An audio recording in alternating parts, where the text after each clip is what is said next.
Hey guys, John V here from PhoneArena. Right now you're watching our in-depth video comparison between the Moto X and the Nokia Lumia 1020, both flagship devices for 2013 here. With the Moto X, it's going to be coming here shortly to the US through all 4 major wireless carriers. It might not be the most impressive in terms of the spec sheet, but nevertheless a big contender in the space. On the other hand, the Lumia 1020 has had a head start. It's been available for roughly a month through AT&T, and we know it mostly for its 41 megapixel PureView camera. Of course, they both focus on different things, but in the end, we're going to find out which one can outdo the other to win the hearts and minds of consumers all around. Between the two, the Lumia 1020 has the more attractive design and solid construction. The Moto X, though, stands out for being the more compact and natural feeling handset to hold in the hand. You look at the two, it's already obvious that the Lumia 1020 is just one beast of a phone. It's thicker, bigger, and also top heavy, so it does make it feel a little bit awkward holding in the hand, especially when you have that hump in the rear, whereas with the Moto X, its rear casing really contours to our palms. You wouldn't necessarily recognize it at first glance, but it's the Moto X that has a larger screen between the two. It's a 4.7-inch 720p AMOLED display versus a smaller 4.5-inch PureMotion HD Plus with clear black AMOLED on the Lumia 1020. The Lumia 1020 has the slight advantage with resolution. It's at 768 by 1280 versus 720 by 1280 pixels. Quite frankly, though, you're not going to notice a difference. Details are absolutely identical to one another, especially in the web browser, zoomed out view. Same level of clarity, nothing different about it. At the same time, you could say the same thing about other aspects of the two devices. You have that rich, oversaturated color reproduction thanks to their AMOLED panels, wide viewing angles, so we definitely like both. The Lumia 1020 still relies on separate capacitive buttons below its display, whereas with the Moto X, they're actually incorporated into the interface. Meanwhile, above their displays, we have their earpieces, their light and proximity sensors, and their front-facing cameras. It's a larger 2-megapixel one in the Moto X versus a smaller 1.2-megapixel front-facing camera on the Lumia 1020. We like the physical buttons on both handsets just because they're raised, they're distinctive, and also super responsive. With the Lumia 1020, you have a 2-level shutter key to gain access to the camera very quickly when you hold it down for a couple of seconds. But then again, you have a similar feature with the Moto X. All you gotta do is just use its quick capture camera feature. You twist your wrist a couple times, and automatically will jump into the camera app itself. Some of the other common ports that the two handsets share include their micro USB ports for charging data connectivity. You have their 3.5mm headset jacks, their standard microphones, noise cancellation microphones. And when it comes to speakers, it's placed on the bottom right corner on the Lumia 1020, and while on the Moto X, it's in the rear next to the camera. You kind of get which of the two devices is packing the beefier internals when it comes to their cameras. Right away, with that hump in the rear, the Nokia Lumia 1020 stands out for its 41 megapixel PureView camera, which features Zeiss optics, optical image stabilization, lossless zoom. You have LED and xenon flashes, and the ability to shoot 1080p videos. In contrast, you have a still modest one in the Moto X. It's a 10 megapixel clear pixel camera on there with LED flash, and of course the ability to shoot 1080p video. With their closed designs and all, there's no way to gain access to the internal batteries, nor is there a way to supplement their internal storage capacities. With their base configurations, the Lumia 1020 has a slight advantage just because it starts off at 32 gigabytes versus 16 on the Moto X. But then again, you could also get a 32 gigabyte version of it too.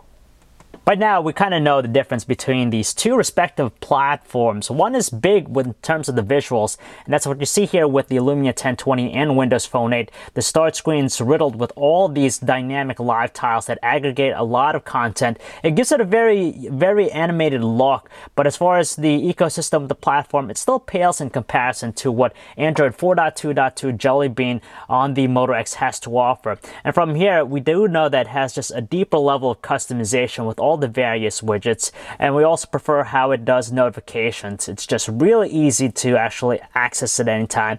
And on top of that, we like how we're given access to a bunch of different connectivity features directly from the panel itself. Naturally, the Lumia 1020 benefits over other Windows phones just because it lays claim to all those Nokia branded applications. So things like Nokia Drive, Nokia Maps, Nokia Music, it really helps to enhance the Windows Phone 8 experience. But then again, we just find that applications in general with Android on the Moto X is just more polished than what was offered here with the Lumia 1020. For example, if you take a look at the Twitter application, we definitely notice how they're kind of similar in terms of the visual presentation, but the execution of how they function, it just seems better, more fluid with the Moto X and Android as a whole. And when you think about apps ecosystem, there's no comparison. The Android experience still lays claim to a deeper selection than what Windows Phone 8 offers. Another reason why the Android experience on the Moto X is just so much more gratifying than the Windows Phone 8 experience on the Lumia 1020. You have touchless controls, which allows us to perform a bunch of different tasks with our voice. So basically, all you have to do is just pronounce the key phrase, "Hey Google now." And then from there, it's actively listening. So you could do stuff like set alarms, set an appointment, call someone, text someone, all via voice. And you don't have to actually interact with the smartphone itself. Despite having the smaller display, it's the Lumia 1020 that has the more spacious keyboard layout. You could tell right away buttons are a little bit bigger than what's available in the Moto X. Despite that, they both have the same level of responsiveness and great autocorrect features, which makes the experience very enjoyable. Surfing the web is no problem with these two smartphones. They're packing 4G LTE connectivity for fast page loads. And of course, their responsiveness is pretty much on the same page to one. We just noticed that the Moto X is just a little bit more fluid with its controls. You can see there's a little bit of jitteriness with the Lumia 1020. It's not that bad, and overall both are more than usable. Neither handset's packing the most cutting-edge hardware, and the beauty about that is that they still exhibit great responsiveness that make them high-end devices. The Lumia 1020 is powered by a dual-core 1.7 GHz Qualcomm Snapdragon S4 Plus processor with 2 GB of RAM. In contrast, the Moto X is powered by a dual-core 1.7 GHz Qualcomm Snapdragon S4 Pro processor with 2 GB of RAM. And honestly, the performance is pretty much identical with these two. Basic tasks they pretty much execute with the same finesse. We just noticed that there's a little bit more snappiness with the Moto X, but it isn't by much. You can't go wrong with either device when it comes to watching high-definition videos, just because there's a lot of similarities between the two. They rely on the same AMOLED displays, so the colors are vibrant and rich. They have the same codec support out of the box, so all the popular ones are on board. And of course, they play videos in a very smooth and fluid manner, no stutter or lag whatsoever. One is just simply basic, the other one is just more comprehensive. That's what you see here with the camera apps on both devices. The Moto X has an uncluttered UI, and it's not packing as nearly the same amount of features and shooting modes that the Lumia 1020 is able to deliver. And you could see that with just the few modes it has, like HDR, you have panoramic, and a slow motion video. With the Lumia 1020, not only do you have a bunch of different shooting modes you could choose from, but there's a lot more controls that you have access to. So from things like white balance, to focus, to shutter speed, and even the exposure, there's just a deeper level of control available with the Lumia 1020.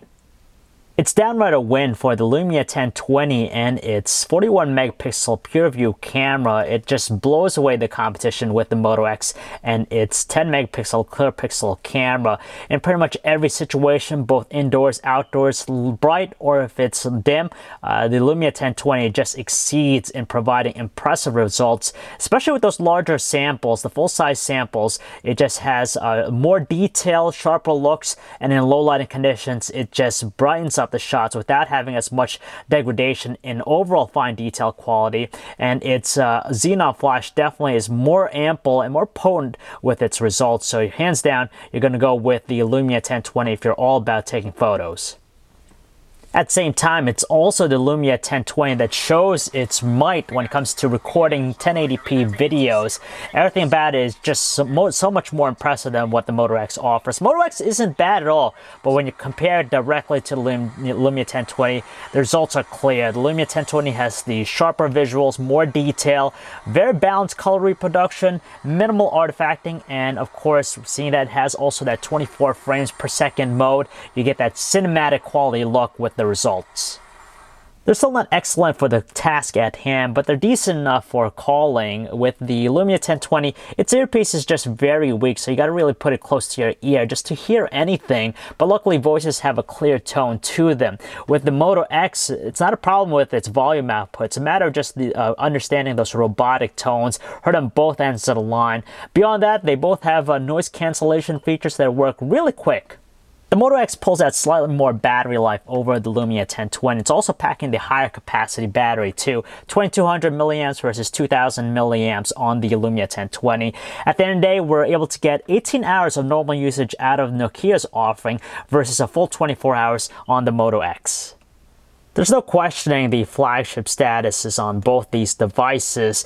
They have a lot of qualities to them that make them so memorable. But when it comes to pricing, you're going to save more money with the Moto X just because it's $100 less. $200 versus $300. But then again, you got to factor in that you're getting 32 gigabytes of storage with the Lumia 1020 versus 16 on the Moto X. Now, if you're strictly all about taking photos and videos, you're going to want to go with the Lumia 1020. That is where it really exceeds the most with its offering. And beyond that, we'd say that the Moto X is more of the well-rounded device between the two. When you think about performance, the software experience, the app ecosystem, you're going to get a lot of it out of the Moto X. And it's simple to use, and at the same time, the design process is very interesting too. With Moto Maker, you could customize the design. So if you'd like to learn more about either handsets, guys, you could check out our website, PhoneArena.com. This is John V. Thanks for watching.